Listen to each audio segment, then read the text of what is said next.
Hello, darlings! Today we're visiting Angkor Wat, the iconic temple of Cambodia, where Tomb Raider was once filmed. Originally dedicated to the Hindu god Vishnu, Angkor Wat became a Buddhist temple by the end of the 12th century. Although it's no longer an active temple, it serves as an important tourist attraction. Hey guys, it's very early in the morning. It is 4 a.m. Why am I up so early? We're gonna check out the sunrise at Angkor Wat. I'm pretty sure the sunrise should be worth it. Anyhow, I gotta get ready.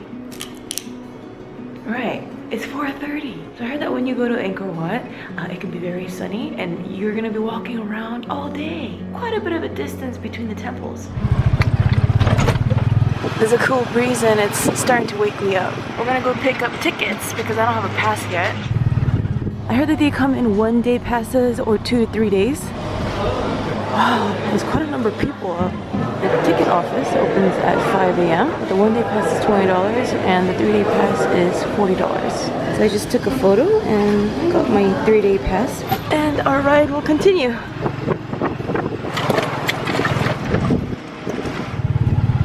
My tuk-tuk driver just dropped me off and we're heading towards Angkor Wat. Oh, if you look in the sky, you can see the stars. You can't see it in the camera, but they're over 50 stars easily. I wonder how many of us actually know we're going the right way. Basically, we're just following the person in front of us. So the outline, the silhouette, that's Angkor Wat. It's 5:37, and I'm told that the sun will rise in about an hour at 6:30. And already we have tons of people waiting, sitting down. It's a breakfast buffet for the mosquitoes.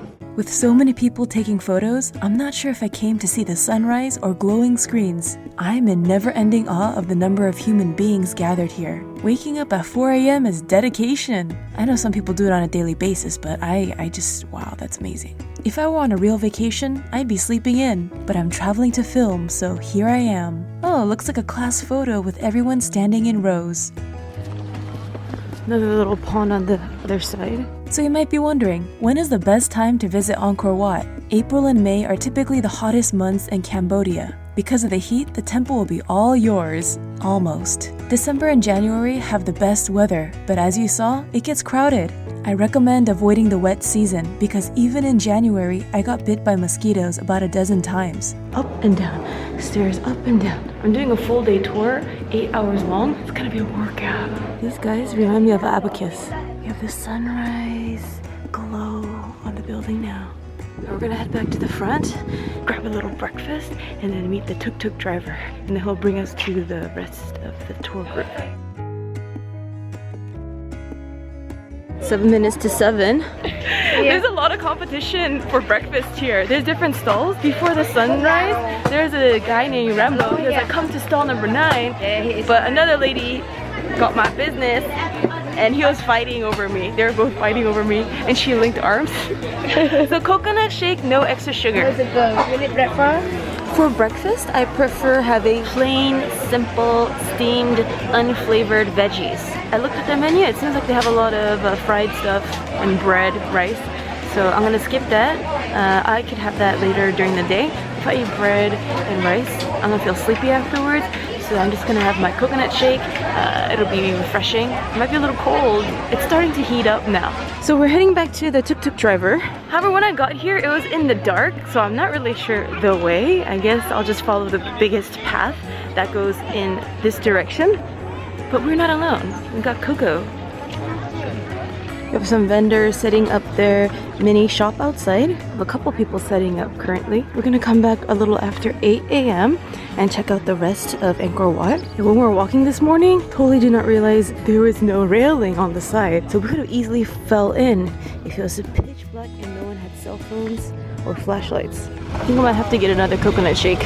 I'm getting a coconut one again without sugar, without milk. You just have to open the coconut to get the meat from the inside, spooning it out. The first coconut shake I got was $3. Here it's $2, and they give you more. You fill it all the way to the top. This one's icier. You have to look for a tuk-tuk driver. You know that moment when you go to a party and you're trying to look for your friend, but there's just too many people?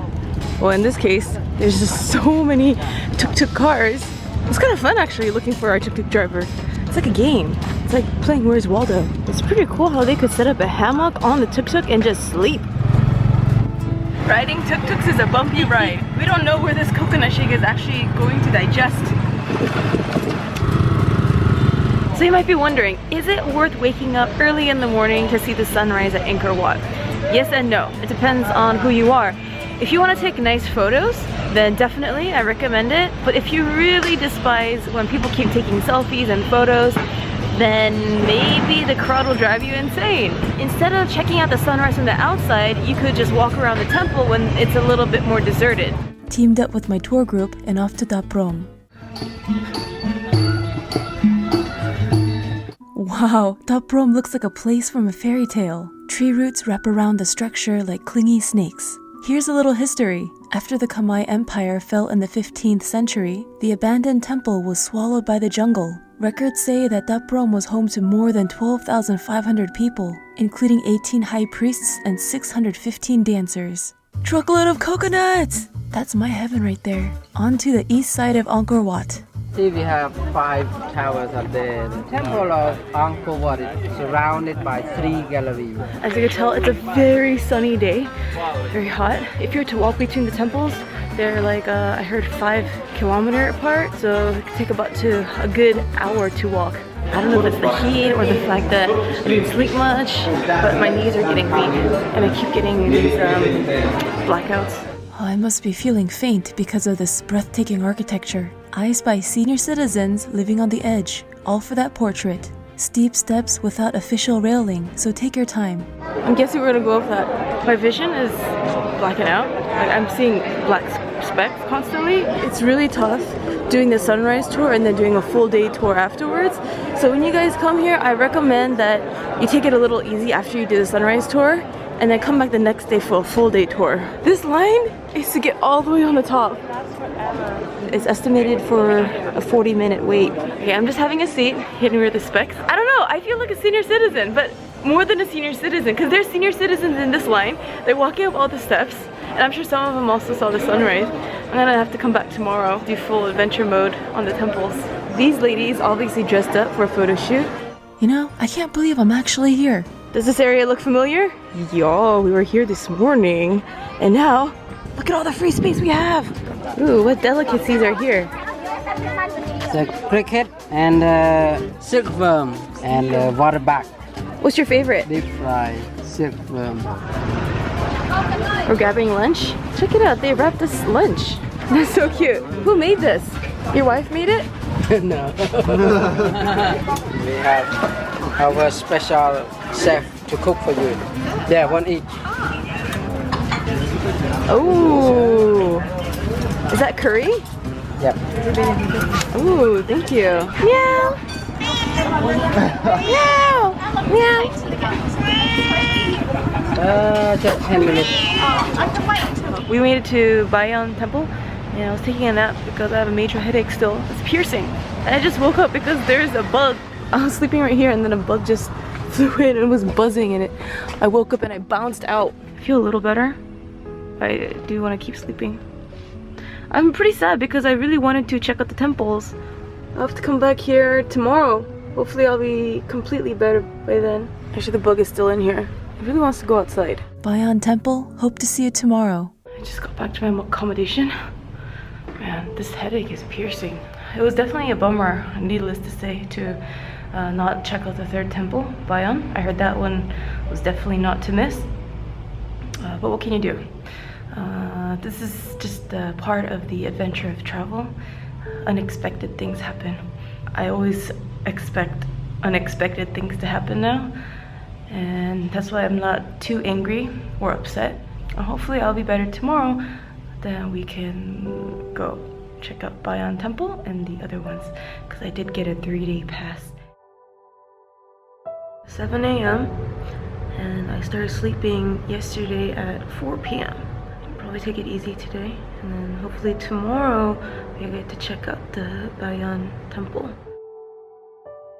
It was Monday when I first got food poisoning, and now it is Wednesday. I've been sleeping for a good 40 hours, minus the times I had to use the restroom or had a couple bites to eat. I didn't make it back to Bayon Temple or any of the temples. Regardless, I hope you enjoyed seeing the sunrise at Angkor Wat. So it turns out what I thought was food poisoning was actually dengue fever. Last week, I shared details of my dengue fever experience and how I hallucinated. The link to that video is in the description box. Remember to subscribe and hit that notification bell. For food and travel in Korea, check out my other channel, Sweet and Tasty TV. To relax at night, listen to ASMR Bedtime with Miss Mina. We read, crunch, crinkle, and more. In